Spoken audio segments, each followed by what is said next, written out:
তোমরা আমাকে রক্ত দাও, আমি তোমাদের স্বাধীনতা দেব, এই কথাটি কে বলেছিল? নেতাজি সুভাষচন্দ্র বসু। তুমি কয়েকজন দেশপ্রেমিকের নাম বলো তো। অনেকেই তো আছেন, যেমন মহাত্মা গান্ধী। ভারতবর্ষ কত সালে স্বাধীন হয়েছিল? স্যার 1942 সালে হওয়ার কথা ছিল, কিন্তু হতে হতে 1947 সালে হয়েছিল। আচ্ছা বলো তো, আকাশে কতগুলি তারা আছে? স্যার সেটা তো জানা যায়নি, তবে বিজ্ঞানীরা গবেষণা করছে। ঠিক আছে, এবার তুমি আসতে পারো। নেক্সট। দাদা কি প্রশ্ন ধরলে একটু বলেন না, please please please please.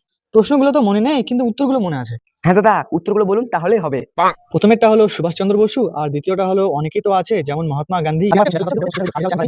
Thank you দাদা, thank you thank you. Good morning sir. হ্যাঁ, গুড মর্নিং গুড মর্নিং। তোমার নাম কি? স্যার নেতাজি সুভাষচন্দ্র বসু। কি? আচ্ছা, তোমার বাবার নাম কি? স্যার অনেকে তো আছে, যেমন মহাত্মা গান্ধী। আচ্ছা, তোমার জন্ম কবে হয়েছিল? স্যার 1942 সালে হওয়ার কথা ছিল, কিন্তু হতে হতে 1947 সালে হয়েছে।